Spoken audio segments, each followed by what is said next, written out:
अस्सलाम वालेकुम। मैं बीना भट्ट बोल रही हूँ।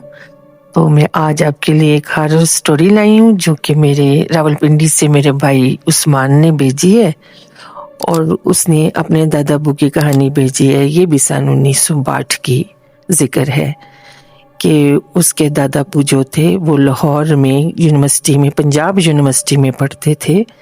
वहाँ पढ़ते थे तो अक्सर वो वहाँ के हॉस्टल में रहते थे और उनके साथ उनके 4-5, उस ज़माने में 4-5 स्टूडेंट जो होते थे वो एक कमरे में होते थे।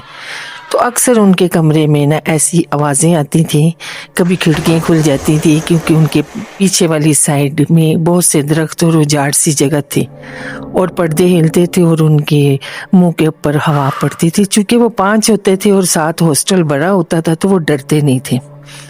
कुछ दिन गुजरे तो कुछ 10 दिन की छुट्टियां हो गई तो उनके दोस्तों ने कहा कि हम ना अपने अपने घर चले जाते हैं। तो मेरे दादा ने सोचा कि मैं कहाँ घर जाऊंगा, तो मैं यहीं पे रह जाता हूँ, 10 दिन की बात है। तो उनके साथ एक और दोस्त जो था वो तैयार हो गया रहने के लिए।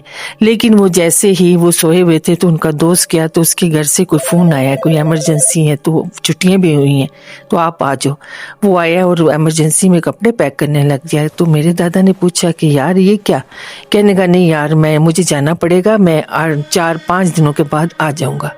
मेरे दादा ने सोचा कि चलो कोई बात नहीं होती, 5 दिनों के बाद ये आ जाएगा। तो वो उन्होंने कहा अच्छा आप जाओ। मेरे दादा जो है वो लेट गए, आराम करने लगे। थोड़ी देर बाद उनको कुछ ऐसा महसूस हुआ कि जैसे कोई उनका अंगूठा पकड़ के हिला रहा है और आहिस्ता आहिस्ता खिड़की पे नॉक हो रहा है। मेरे दादा हड़बड़ी में उठे कि उन्हें पता तो था कि यहाँ पर ऐसी बातें होती रहती हैं। वो हड़बड़ी पे उठे तो वो बहुत सा डर गए थे। तो उनके दरवाजे पे जोर जोर से ठक ठक हो रही थी और कोई 9 बजे का टाइम हो गया था। तो वो दौड़ते हुए उसी हड़बड़ी में कौन है बाहर कोई भारी आवाज में कोई आदमी बोल रहा था कि दरवाज़ा खोलो। तो कितने हो आप? उसने मेरे दादा ने जल्दी से जाकर दरवाज़ा खोला तो देखा तो वो वार्डन था। कहने लगा कि कितने हो? इसने कहा कि मैं ही हूँ। तो मेरा दोस्त जो था वो वापस चला गया।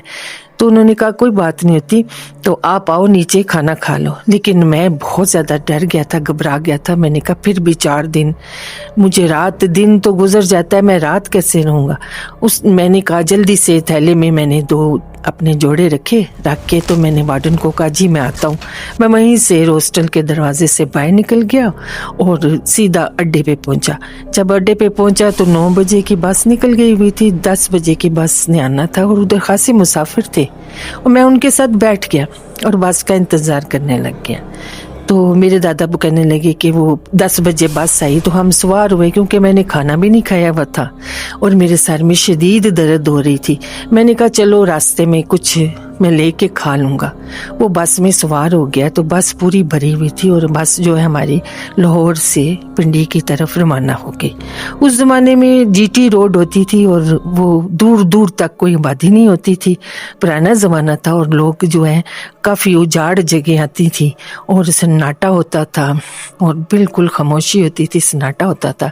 मैं तो बस पे बैठ गया, मेरे सर पे शदीद दर्द थी और ड्राइवर ने, उस ज़माने में मेहदी हसन और नूर जहाँ के गाने मशहूर होते थे और तेज़ आवाज़ में उन्होंने म्यूज़िक लगाया हुआ था। मैंने 2 दफ़ा उठकर ड्राइवर को कहा तो उसने इशारे से किया अच्छा ठीक मैं करता हूँ कुछ।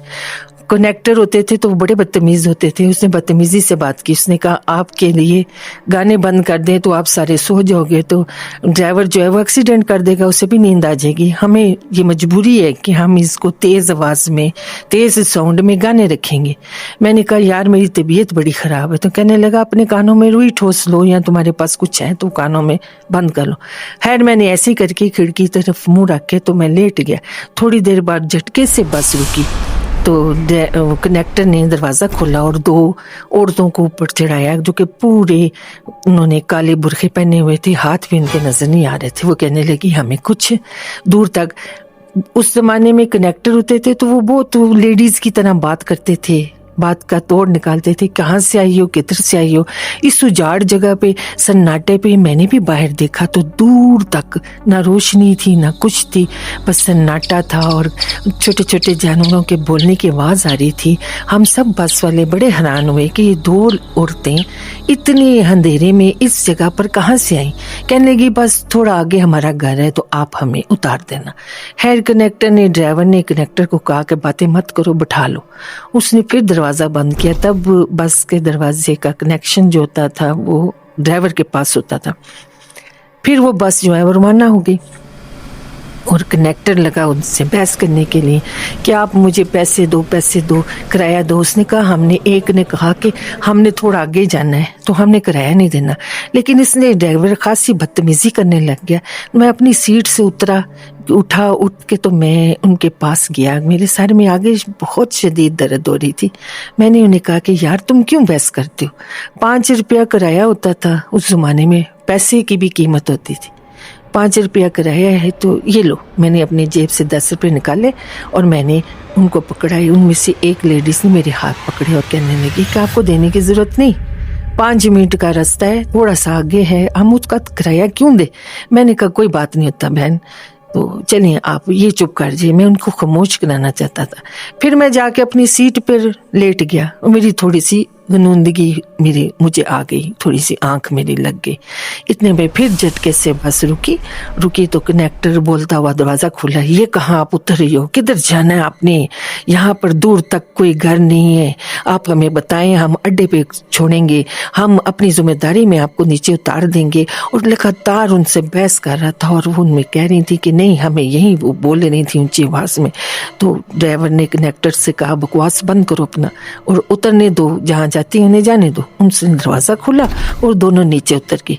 कनेक्टर ने किया कि बस दरवाज़ा बंद किया और ड्राइवर चलाने लगा। कनेक्टर ने उससे पीछे से आवाज़ दी कि गाड़ी आहिस्ता चलाओ, हम देखें ये जाती कहाँ है, क्योंकि दूर तक कुछ नहीं था, कुप अंधेरा था, सन्नाटा था और परिंदों की आवाज़ आ रही थी। हम सारे गाड़ी वाले, अब इसमें हमें भी हुई कि हम देखें आखिरी औरतें जाती कहाँ। जैसे आहिस्ता आहिस्ता गाड़ी पास से गुजरी तो लगा मुझे जैसे मेरे कान में कोई सरगोशी कर रहा है।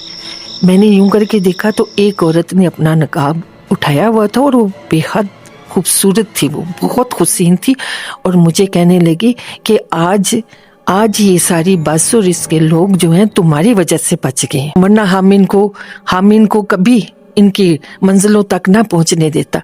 अभी मैं उनकी ये बातें सुन के बहुत ज़्यादा डर भी गया, खौफ में भी, और मैं हैरानगी से उनकी तरफ देख रहा था कि ये क्या है। तो कनेक्टर भी ये बात वो भी देख रहा था, वो सुन गया। तो उसने ड्राइवर को कहा गाड़ी तेज़ चलाओ। ड्राइवर ने गाड़ी जैसे तेज़ चलाई तो उसकी पिछली लाइट से हमने देखा वो औरतें दोनों सड़क पे जा रही थी और उनके पाँव उल्टे थे। फिर उसके बाद मुझे पता नहीं, मेरे साथ और 4 बैठे थे, वो भी तो हम बेहोश हो गए। फिर जब मुझे होश आया तो मेरी फैमिली जो थी वो मैं उनके पास था और मैंने उनको ये कहानी बताई। मेरे दादा ने मुझे कहानी इसलिए सुनाई कि आप जो है इधर की यूनिवर्सिटी में पढ़ लो, आप उधर ना जो, मुझे सब मना करते थे। और दादा अभी तक उनका सारा जिस्म जो था पसीने पसीने हो गया था नाजरीन।